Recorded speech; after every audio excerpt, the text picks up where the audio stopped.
এক বণিকের দুই বউ ছিল।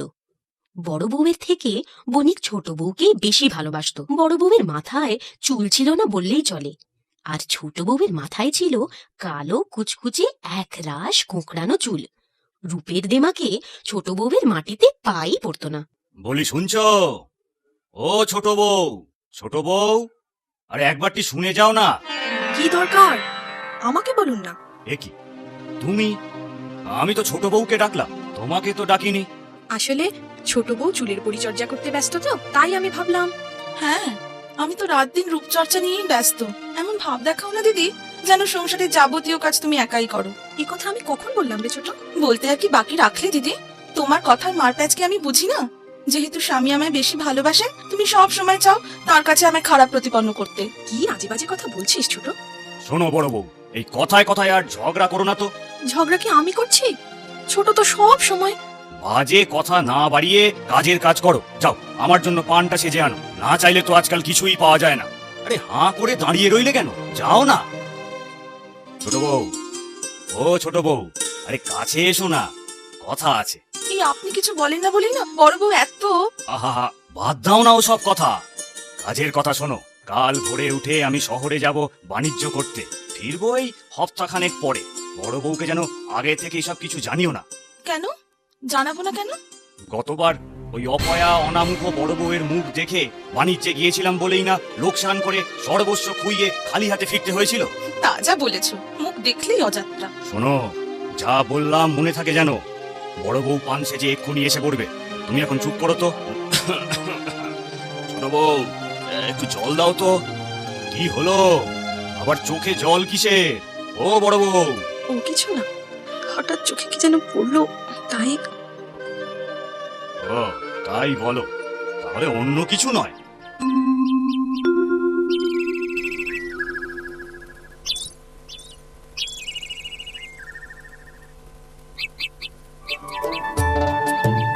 দুকা দুকা দুকা দুকা।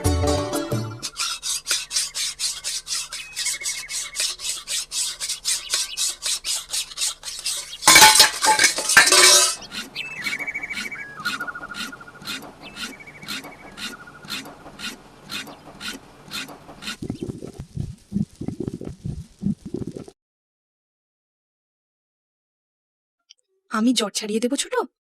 দাও, তবে দেখো জ্বর ছাড়াতে গিয়ে আমাকে আবার তোমার মতো টেকো বউ বানিয়ে দিও না। সাবধান। চুলের জ্বর ছাড়াতে গেলে কিছু চুল তো ছিঁড়বেই। ইস, বেশ ভালোই জট বেঁধেছে দেখছি। শোবার আগে চুলটা ভালো করে আঁচড়ে বেঁধে নিতে পারিস তো ছোট? নাও, রাখো তো। যা করছো সেটাই মন দিয়ে করো। আমাকে জ্ঞান দিতে এসো না। চুলের মর্ম তুমি কি বুঝবে? তোমার তো উফ, বাবা গো, মরে গেলাম। দেখি দেখি চিরুনিটা দেখি। তোমার আর জ্বর ছাড়াতে হবে না। আহা, খুব ব্যথা লাগলো বুঝি? ব্যথা লাগবে না? তুমি চুলের জ্বর ছাড়াচ্ছিলে না মাঠে লাঙল টানছিলে? ইস মা গো, আমার কত চুল ছিঁড়ে দিয়েছো। তোমার মতলব আমি বুঝেছি। জ্বর ছাড়ানোর নামে তুমি আমাকেও তোমার মতো টেকো বউ করতে চাও। দাঁড়াও দাঁড়াও, তোমার মজা আমি দেখাচ্ছি। আহ, ছাড় ছোট, আমার ঘাট হয়েছে। আর কোনোদিন তোর চুলের জ্বর ছাড়াবো না। ছেড়ে দে। ছেড়ে দেবো এত সহজে? তোমার এই চুল না ছেড়ে তোমায় আমি ছাড়বো না। বাহ, কি সুন্দর রূপ খুলেছে।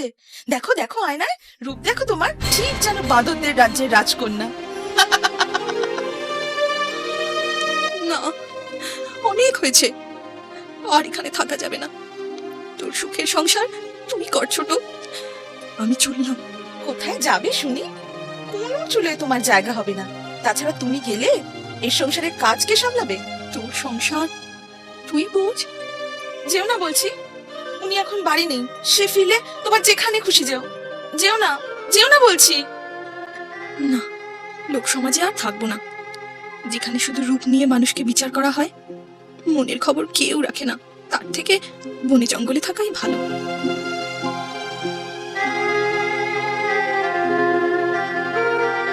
ইস, এই তুলো গাছটার নিচটা কিরকম অপরিষ্কার হয়ে আছে।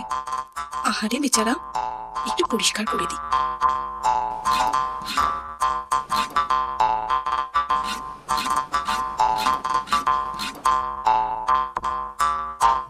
তোমার দয়া মায়া দেখে খুশি হলাম আমি।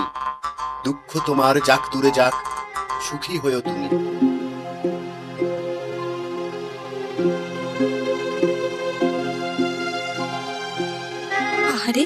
বেচারি কলাবউ কেমন হেলে রয়েছে।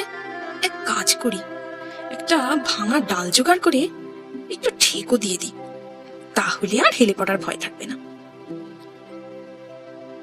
তোমার দয়া মায়া দেখে খুশি হলাম আমি।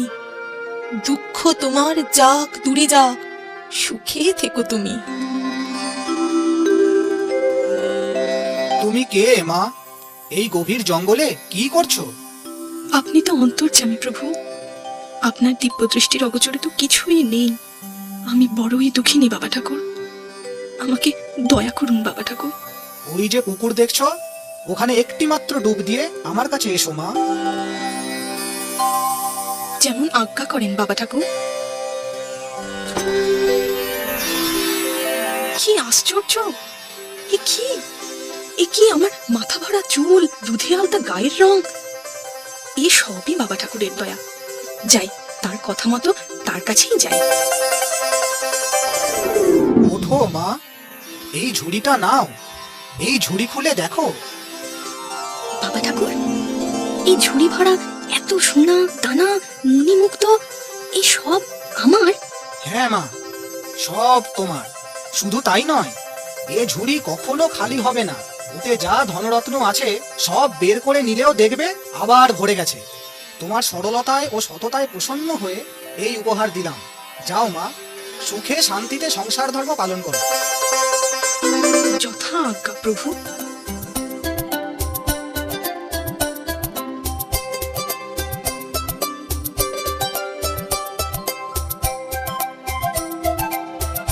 এই হলুদ পাতাটা ছিঁড়ে নাও মা। এই পাতাটা ঘোরালে তুমি শুধু কলা নয়, সব রকম উপাদেয় খাবার পাবে। ধন্যবাদ কলাবউ। যাও মা, সুখে শান্তিতে ঘর করো। এই নিচের শুকনো ডালটা ভেঙে নাও মা। এটাকে ঝাঁকালেই শুধু সুতির কাপড় নয়, রেশমি মখমল যা চাও তাই পাবে। এখনই একবার ঝাঁকিয়ে দেখো।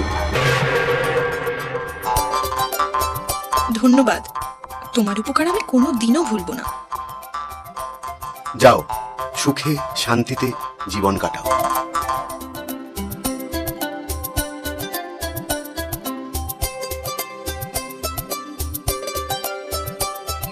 কি ছোট, চিনতে পারছিস না তো?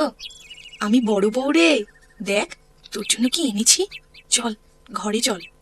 এ কি কাণ্ড! তুমি এত সুন্দরী হলে কি করে? এত সুন্দর চুল, কি ফটফটে রং হয়েছে গো তোমার। বলো না দিদি, বলো না। সব বলছি রে, সব বলছি। আগে ঘরে তো চল, একটু জিরোতে দে। তাই চলো, তাড়াতাড়ি চলো, শুনবো বলে আমার আর তর সইছে না। চলো।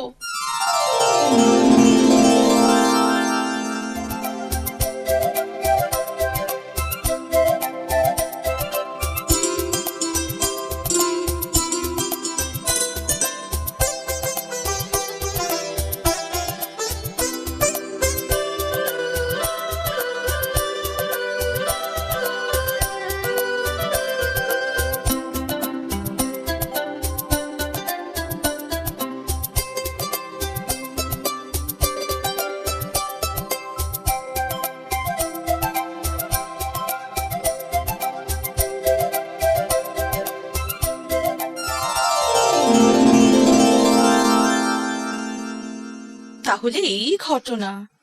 তা তোমার উপর যখন এত দয়া হলো, আমাকে নিশ্চয়ই আরো অনেক কিছু দেবে। তোর আর কিসের দরকার রে ছোট?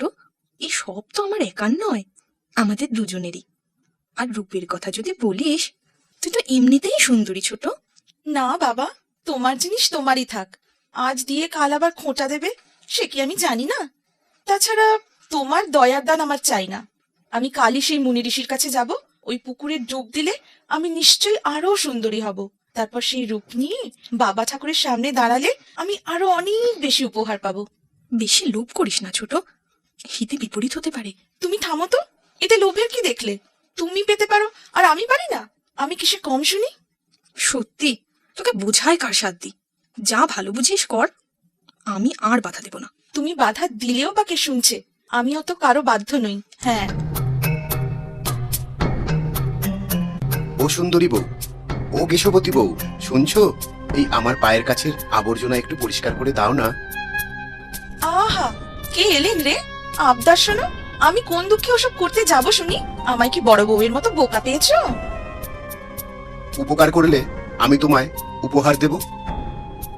উপকার করলে আমি তোমায় উপহার দেব? তোমার উপহারের প্রয়োজন নেই আমার। মুনি ঋষির থেকে আমি একটা নয় 1 ডজন ঝুড়ি হাতাবো।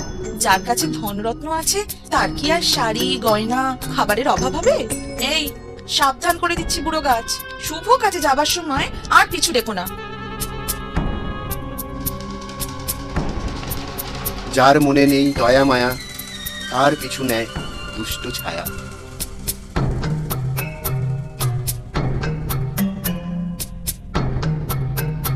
আমার ঠেকনাটা পড়ে গেছে, গত রাতের ঝড়ে আমিও হেলে পড়েছি। আমায় একটু সোজা করে ঠেকনাটা ঠিকঠাক দিয়ে দেবে গো, ও সুন্দরী বউ। ও গো, ও বউ, শুনছো?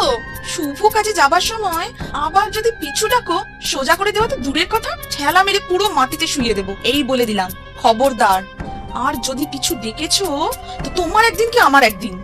দয়া মায়ার নাম নেই, হিংসে ভরা মনে, অতি লোভে সব হারাবে, জানি সে জীবনে। উফ বাবা, এত দূরের পথ। চোখ মেলুন বাবা ঠাকুর, আমি খুবই ক্লান্ত। তাড়াতাড়ি বলে দিন না, ওই রূপের জাদু পুকুরটা কোথায়, কোন দিকে?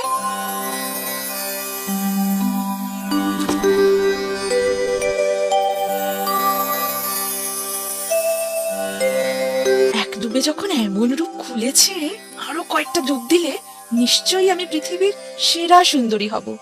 সেই ভালো, আরো ডুব দিই। এ বাবা, এ কি হলো? আমার এক রাশ চুলের একটাও নেই। অমন সুন্দর গায়ের রং এমন কালো হলো কি করে? এ আমার কি সর্বনাশ হলো! বাবা ঠাকুর, বাবা ঠাকুর, আমায় ক্ষমা করুন বাবা ঠাকুর, আমায় ক্ষমা করুন। আমার রূপ যৌবন আমায় ফিরিয়ে দিন। এ সাজা তোমার পাওনা ছিল। তুমি অতি লোভী, হিংসুটে, অবাধ্য। রূপ বলো, রত্ন বলো, কিছুই তুমি পাবে না। রূপের দেমাকে তুমি অন্যকে হেয় করতে। এখন এই কদাকার রূপ নিয়েই তোমাকে বেঁচে থাকতে হবে। দয়া করুন বাবা ঠাকুর, বাবা ঠাকুর দয়া করুন। আমি এখন কোন মুখে ঘরে ফিরবো? স্বামী আমায় ক্ষমা করবেন না। এ আমি কি করলাম? বড় বউয়ের দাসী হয়ে আমি বাঁচতে চাই না। মুখ তুলে দেখে মুনি ঋষি নেই, তিনি অন্তর্হিত হয়েছেন। শোকে বিলাপ করতে করতে এইভাবেই হিংসুটে ছোট বউয়ের মৃত্যু হয়। ওদিকে বড় বউ স্বামীর সঙ্গে সুখে ঘর সংসার করতে থাকে।